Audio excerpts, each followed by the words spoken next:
to introduce our next Silver Circle inductee.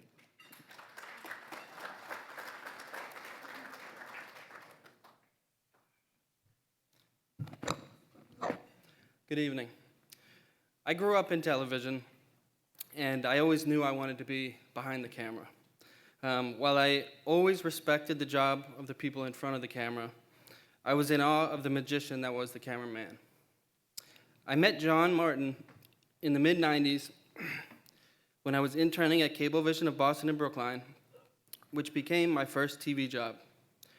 While I was there, I was a producer, director, editor, runner, gaffer, and occasionally a cameraman.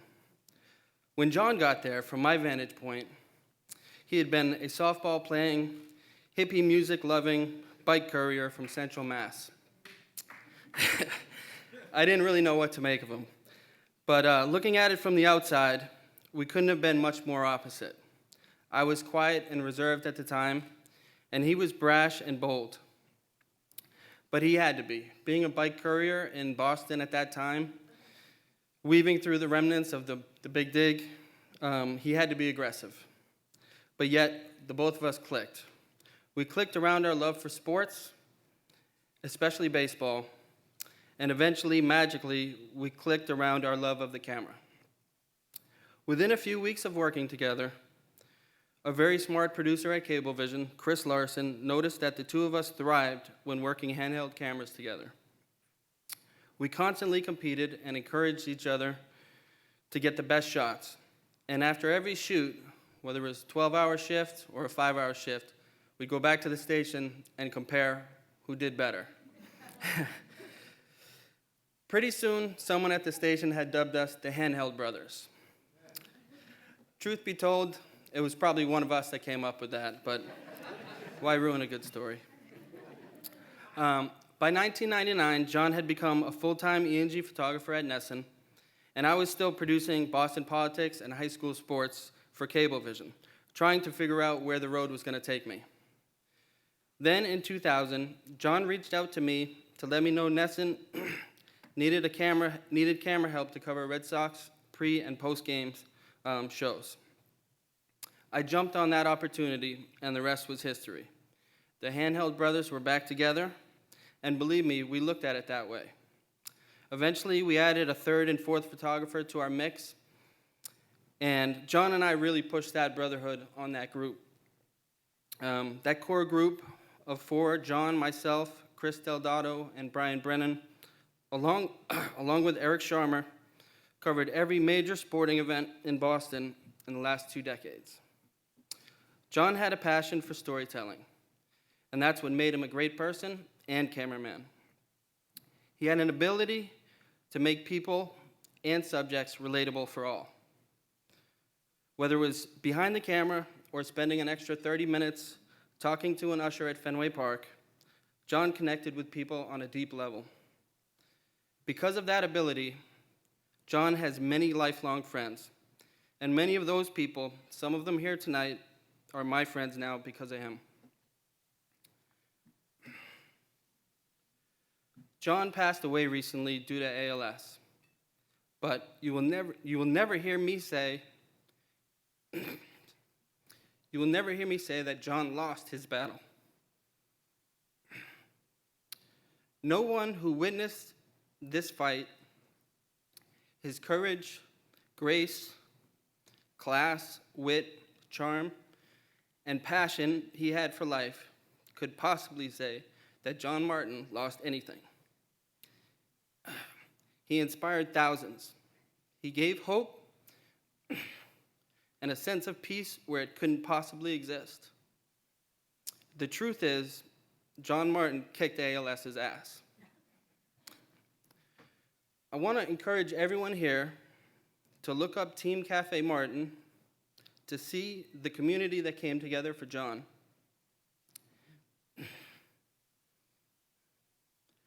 I encourage you to read the 2 books he wrote while ALS was attacking his body, Waiting for Greatness, and Every 10 Minutes.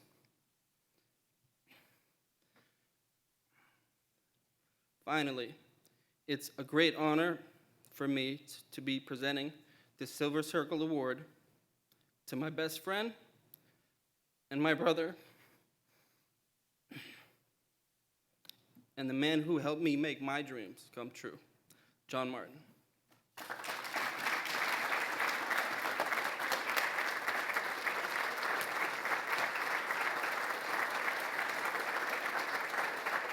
John Martin was one of Boston's premier sports videographers. His lens brought New Englanders a front row seat to some of the greatest moments in sports. For 19 years, he worked the sidelines covering our teams, from morning skates in January to late night wins in October. He was part of the fabric of Boston sports for nearly 2 decades, building friendships with some of New England's most colorful characters. His joy, humor, and energy was cherished by everyone who worked with him, as well as by the athletes and teams he covered.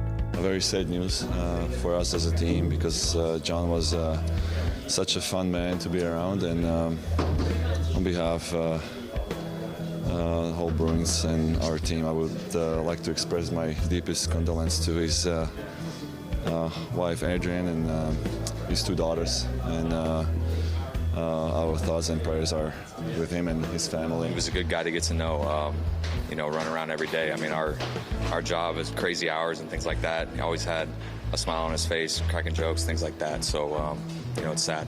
He was a tremendous guy, very energetic all the time, always smiling, and he'll be dearly missed. I'm going to start today by offering our condolences to John Martin, his family, his wife and daughters and friends, and he had a long battle with ALS, and he was a well-respected guy here in the Boston media scene, so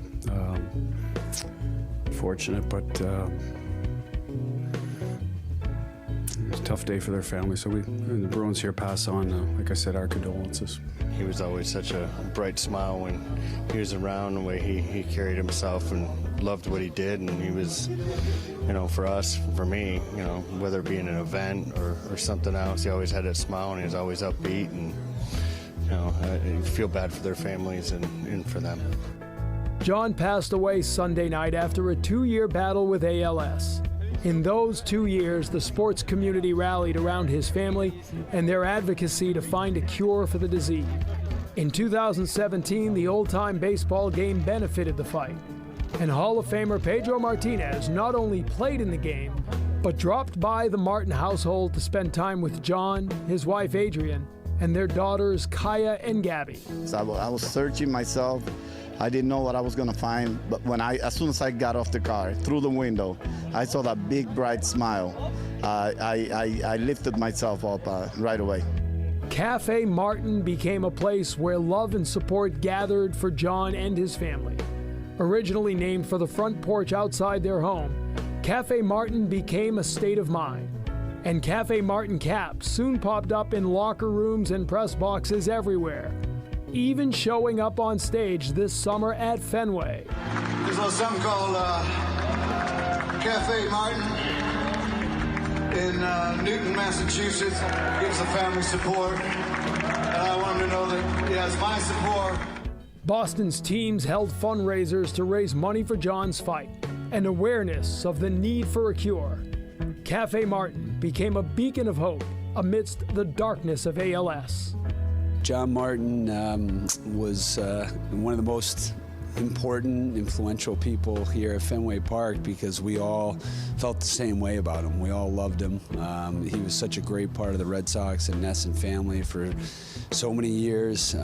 He was involved in everything that we did. John won 5 Emmy Awards, and this year was inducted into the Silver Circle for his significant lifetime contributions to television. He'll be long remembered by the hundreds of young players he coached in the South End Little League, and as a man who brought endless smiles to those of us who worked the games, and to all of you who watched them at home. John is survived by his wife Adrienne and 2 young daughters. He was 51 years old.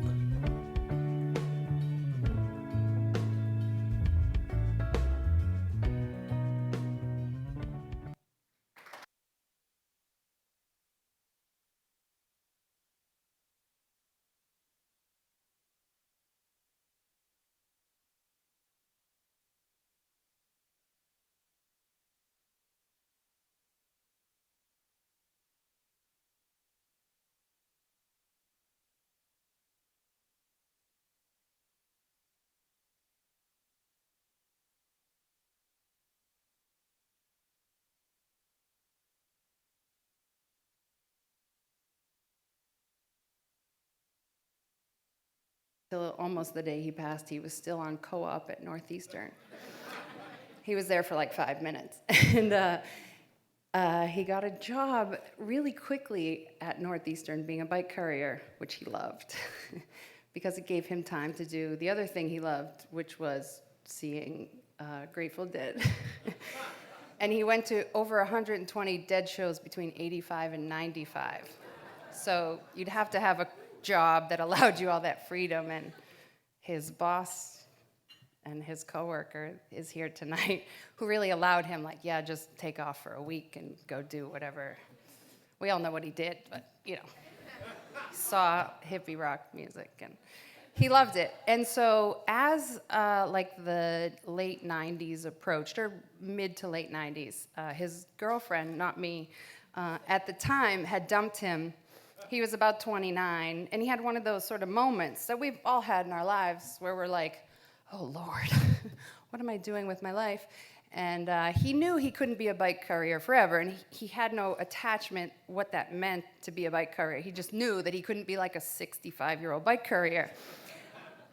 Although I'm sure if he could, he probably would have. But so he sort of had a moment, and he was like, what am I going to do? And so he thought to himself, what do I like?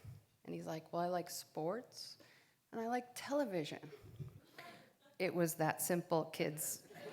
Tell that story to everybody you know, because it really is that simple. So he borrowed $1,500 from a gal pal, and he went to Connecticut School of Broadcasting for 4 months. He rode his bike, like, to a T station, and then took the T, and then walked. And, you know, you learn how to put on makeup, and you write commercials. You learn everything about television in these 4 months, and he graduated. So still riding the bike, he got a job at Cablevision, where he met Patrick that spoke tonight, and still riding the bike, still working at Cablevision, where you could, like, shoot, like, girls' high school softball and, like, shoot the grass by accident, but nobody cared. And so we'd watch. He'd make me watch. At that point, we had met, and he'd make me watch girls' high school, and be like, look at my shot, it's so terrible. And so there was a job in the paper. It was a job at Nesson for master control. It was $6 an hour, which, as in television, you know, that's pretty well paying. That's good. Thank you for laughing. So he got a job as master control, where you put the commercials on. Like, I tell television people, like, they don't know. But sometimes I'm telling people about master control, and they're just looking at me like, what are you talking about? So I say, put the commercials on. And he messed that up pretty bad. But the woman who hired him loved him, as most women always did, and because you saw, he's super adorable. And so he had that job, master control, working at Cablevision and riding the bike. And no lie, within a year, there were 2 main cameramen at Nesson.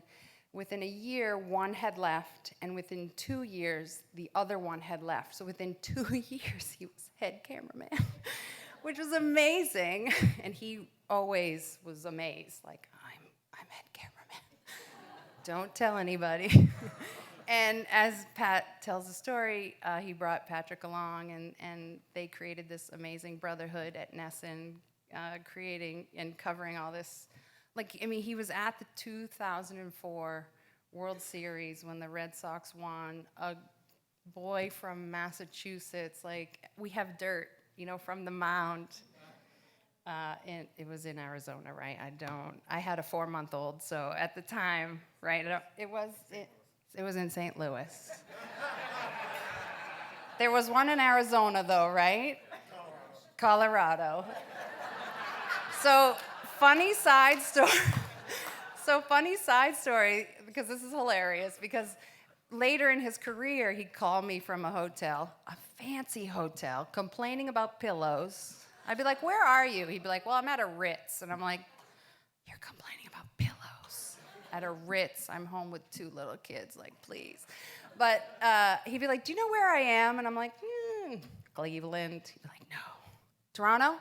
No. Detroit? Yes. Okay. So it was always like that. I had no idea where it was. Because, like somebody said, who? The Dead were playing. He once drove to a Bob Dylan show. He was in Canada, and he had a day off with the Bruins, and he drove to see Bob Dylan play in Manitoba or some ridiculousness like that. Totally. But the families, right? The families, it is a lot for the TV. So one of the things I love very much about John is the brotherhoods that he created, and the television brotherhood. One of them's here right now, behind the camera, over there. Hi, Tags. Oh, Tags, you're over there. I'm looking at that guy. And you, too. You're all brothers. And you and Tags. But the brotherhood, such an amazing, it does become like family. So when he got diagnosed with ALS 2 years ago, you know, he had been a cameraman with a big giant camera on his shoulder. So we just thought his symptoms were probably a pinched nerve or something, a vertebrae, and then at this point we're praying, you know, you're praying for like a tumor on his spine or something, but it was ALS. And what happened once the diagnosis became public, honestly, as hard as it was, nothing short of miraculous, the TV community, the Boston sports media community came together for us like nothing we've ever seen, and just so grateful. We were always just so blown away and so very grateful for what everybody did for us. Just the people that came by, sending him texts, emails, everything was just miraculous. And so he knew he was getting this award, and we knew that he was not going to be able to be here, but he is here because he loved his job. He made the most of it.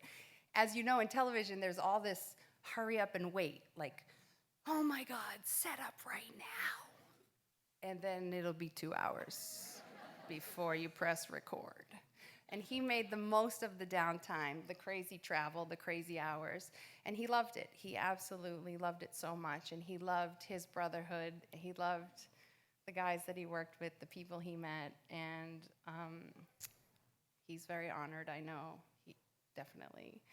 So to be in with all of you tonight. So thank you, and thank you to the media. Thank you for all you do, television community. Really appreciate it.